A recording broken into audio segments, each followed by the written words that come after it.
دوسرا حق ہے مال کا تحفظ. اس کے لیے اللہ کے رسول نے اور اللہ تبارک و تعالیٰ نے متعدد قانون اپنے ماننے والوں کے بیچ لاگو کیا. چوری کو حرام قرار دیا گیا تاکہ مالوں کا تحفظ ہو.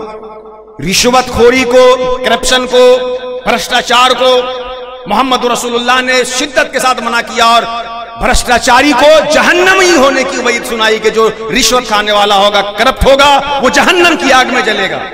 یہ کرپشن، سود، چوری، یہ چیزیں جو عام انسانوں کا حق ہوتا ہے مال کی حفاظت کا، یہ اس کے خلاف ہے.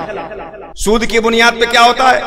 ایک مالدار سے مالدار ہوتا چلا جاتا ہے اور دوسرا غریب سے غریب تر ہوتا چلا جاتا ہے.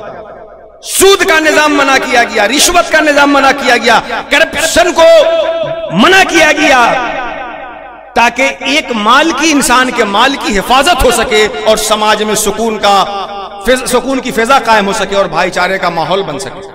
اس کے بعد تیسرا حق ہوتا ہے انسانوں کی عزت و آبرو کی حفاظت. ہم اور آپ بیٹھے ہوں اور ان کی برائی، وہ اور آپ بیٹھ جائے تو ہماری برائی. قرآن حکیم کے اندر اللہ سبحانہ و تعالیٰ نے غیبت کو اور جو بھائی آپ کی مجلس میں موجود نہیں ہے اس کی برائی کو مردار کے گوشت کھانے سے تشبیہ دی ہے کہ کیا تم مرے ہوئے بھائی کا گوشت کھانا پسند کرو گے؟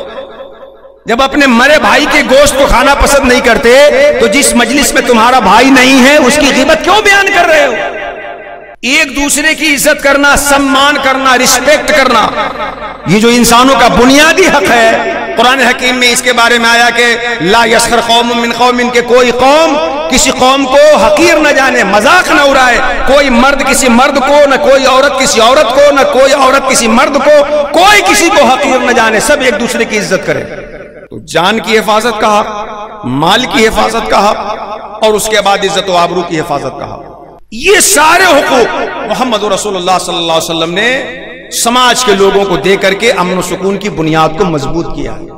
اب پھر انسانی شعبوں میں مختلف قسم کے لوگ آتے ہیں. ماں باپ کا حق، بیوی بچوں کا حق، استاذ کا حق، سماج کے بڑوں لوگوں کا حق، سوسائٹی کے چھوٹوں کا حق، آپ کے ماتحت جو آپ کا ورکر ہے، آپ کا نوکر ہے، آپ کا مزدور ہے، اس کا حق.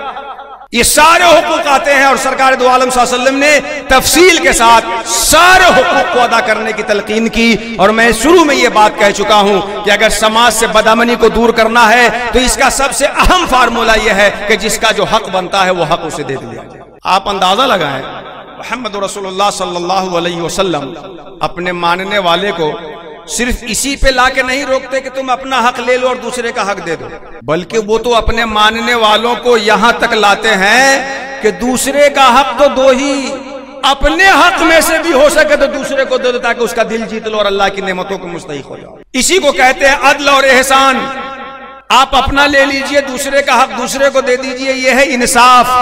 اپنا حق میں سے بھی کچھ دوسرے کو دے دیجئے، یہ ہے احسان. اور واللہ یحب المحسنین، جو اپنے بھائی کو بھی اپنا حق ادا کر دیتا ہے اللہ اس سے محبت کرتا ہے، اور اللہ جس سے محبت کرے اللہ اس کا ہو جاتا ہے، اور جس کا رب ہو جاتا ہے اس کا سب ہو جاتا ہے. محمد رسول اللہ نے اپنے ماننے والے کو سماج میں امن و سکون کے قیام کے لیے یہ سارے اصول فراہم کیے.